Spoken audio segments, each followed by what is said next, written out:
Oi, bom dia, gente. Olha, termina amanhã o prazo de saída das tropas americanas lá do Afeganistão. Contagem regressiva, hein? E o furacão Aida chegou ontem com ventos de 240 km por hora, categoria 4. Atingiu aí em cheio a Louisiana. Pelo menos uma pessoa morreu. Vamos lá, gente. Semana começando, vem. Hora das notícias do Bom Dia Acontece, vem. Olha, o furacão Aida surpreendeu todo mundo, gente. Passou de categoria 1 para a categoria 4 em questão de horas. Atingiu Louisiana no domingo com força total, deixou 1 milhão de pessoas sem luz no escuro, incluindo New Orleans inteira. Olha, teve inundações, viu? A previsão era de que a maré subisse até 4,5 metros e deixasse muitas áreas submersas. Pois é, isso aconteceu e muita gente foi parar nos telhados à espera de socorro. Isso no sul de New Orleans. Domingo à noite, a Aida já tinha perdido força, tinha sido reduzida para a categoria 2, com ventos de 160 km por hora. Agora de manhã, virou uma tempestade tropical, mas ainda está levando muita chuva e muito vento. Foram emitidos alertas de tornados e tempestades no Mississippi, no Tennessee, Alabama e norte da Flórida também. Por coincidência, esse furacão aí, Aida, chegou exatamente 16 anos depois do Katrina devastar toda essa região aí no sul dos Estados Unidos. Lembra do Katrina, gente? Foi um furacão de categoria 5, foi o mais devastador aqui na história americana, deixou 1.800 mortos na época. E olha, em Nova York, na Times Square, ontem foi dia de pânico. Um barulho parecido com um tiro provocou uma tremenda correria lá. A polícia foi acionada, mas não encontrou nada. Uma pessoa ficou ferida nessa correria na Times Square.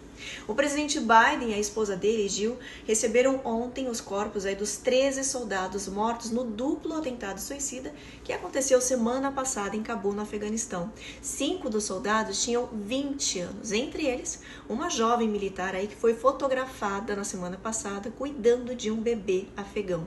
Os corpos chegaram na base de Dover, aí que fica a 2 horas de distância de Washington.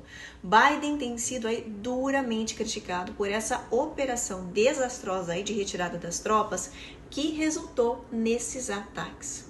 O Conselho de Segurança da ONU vai se reunir hoje aí numa reunião de emergência para discutir exatamente essa crise aí no Afeganistão.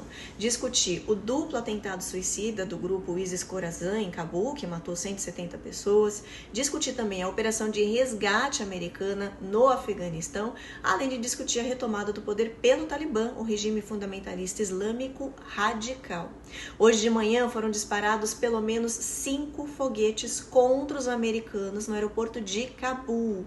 Ontem, os Estados Unidos anunciaram que realizaram um ataque defensivo com drones contra um carro carregado de explosivos do ISIS-Khorasan em Cabul.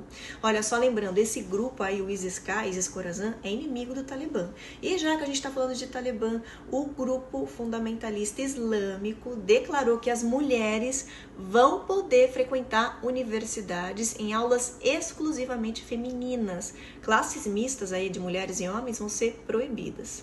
Amanhã termina o prazo da saída dos militares americanos do Afeganistão. Ainda há 300 americanos para serem resgatados lá do país. Os Estados Unidos e outras 97 nações anunciaram aí que o Talibã se comprometeu a permitir que os afegãos que quiserem possam deixar o país depois do dia 31 de agosto. Esses refugiados vão ser recebidos pelos países do Ocidente. Vamos ver, né? E olha, conflito também no Iêmen, viu? Um ataque aí no final de semana com drones e mísseis matou 30 militares do governo e feriu outras 60 pessoas. O país vive uma guerra civil há 7 anos aí por disputa de poder. As forças do governo têm o apoio da Arábia Saudita, enquanto os rebeldes têm o apoio do Irã. Em Washington, a Casa Branca vai receber hoje a visita do presidente da Ucrânia. A Ucrânia está buscando mais apoio aí do Ocidente, dos Estados Unidos, na luta contra os separatistas que recebem ajuda da Rússia. A guerra civil na Ucrânia já dura também 7 anos. Paris, na França, determinou velocidade máxima de 30 km por hora dentro da cidade. A ideia é diminuir acidentes, aumentar a segurança, reduzir os níveis de poluição atmosférica e do ruído da cidade também. Uma pesquisa apontou que 60% 60% dos parisienses são a favor dessa medida, enquanto 40% são contra. No Brasil, a Fiesp, a Federação das Indústrias do Estado de São Paulo, vai divulgar amanhã um manifesto assinado por 200 entidades empresariais que estão pedindo aí pela harmonia entre os três poderes, além do respeito à democracia. Olha, isso irritou o presidente Bolsonaro, que considerou essa carta aí uma crítica ao governo. Em resposta, os bancos do governo federal, o Banco do Brasil e a Caixa Econômica Federal anunciaram a saída da Federação Brasileira de Bancos, a FEBRABAN. As centrais sindicais anunciaram que vão emitir uma carta, uma outra carta ainda mais dura, só que só contra Bolsonaro. Enquanto isso, em Goiânia, o presidente disse que tem 3 alternativas para o futuro: ou ser preso, ou ser morto, ou obter a vitória. Dia 7 de setembro tem manifestação pró-Bolsonaro convocada em todo o Brasil e aqui em Miami também.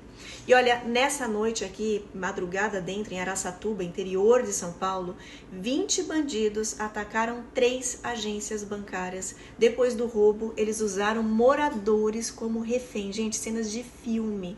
Pessoas amarradas no teto de carros, escudos humanos aí caminhando em volta dos bandidos pelas ruas, drones de monitoramento. Eles fecharam até estradas com carros em chamas para evitar a chegada de reforço policial.